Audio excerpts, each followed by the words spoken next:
19 من أكتوبر عام 1954 تم التوقيع النهائي على اتفاقية جلاء القوات البريطانية عن أرض مصر، ونصت الاتفاقية على انسحاب هذه القوات خلال 20 شهرا من التوقيع النهائي.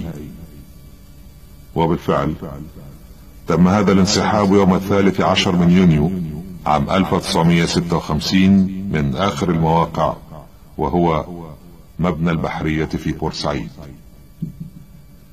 وفي الذكرى الثالثة لإعلان الجمهورية يوم 18 من يونيو عام 1956 رفع جمال عبد الناصر العلم المصري على مبنى البحرية في بورسعيد، وأصبح هذا اليوم عيدا للجلاء. وفي المناسبة التاريخية تحدث القائد إلى شعب مصر: أيها الإخوة المواطنون، الرئيس جمال عبد الناصر.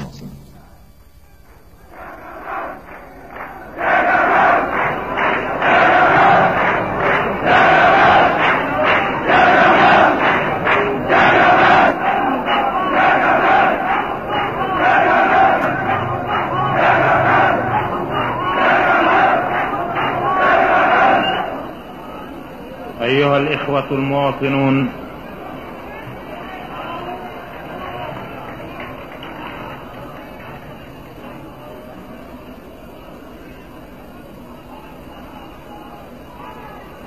أيها الإخوة المواطنون، لقد التقيت بكم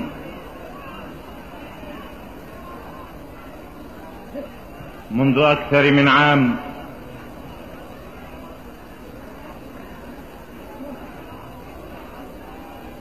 وكانت جنود الاحتلال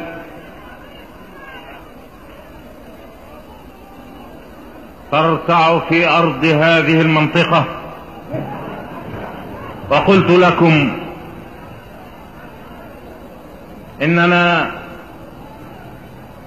نحس بإحساسكم ونشعر بشعوركم. واليوم أيها الإخوة المواطنون، أشعر بالعزة وأشعر بالفرحة، وأنا بينكم الآن في هذه المنطقة،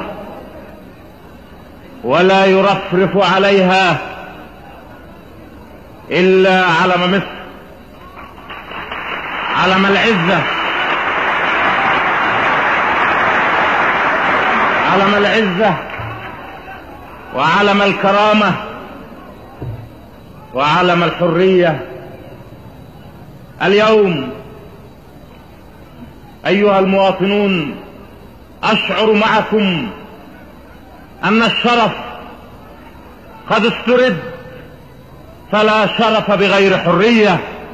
واليوم أيها المواطنون قد استكملت مصر حريتها. واليوم أيها المواطنون نستطيع أن نعتز بشرفنا ونعتز بشرف الوطن. اليوم أيها المواطنون انتهت مرحلة كبرى من مراحل الكفاح.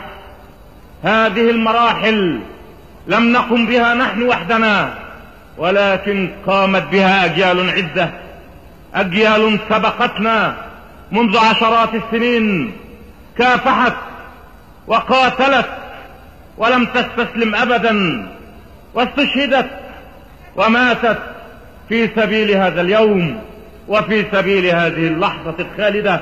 اليوم أيها المواطنون نحقق النصر الذي سعى إليه أجيال متعددة من أبناء هذا الوطن. اليوم أيها المواطنون نسترد شرفنا ونسترد حريتنا، ولكننا نشعر من كل قلوبنا إن هذا ليس نهاية الكفاح، ولكنه نهاية مرحلة من مراحل الكفاح.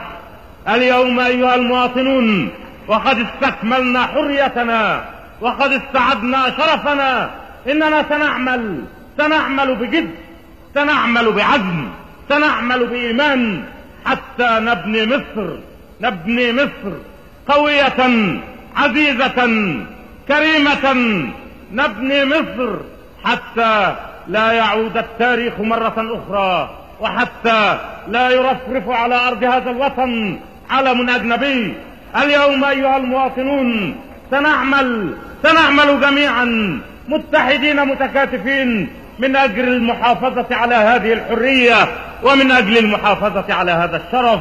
فإلى العمل أيها المواطنون، لقد انتهت مرحلة كفاح وبدأت مرحلة كفاح. وفقكم الله، والسلام عليكم ورحمة الله.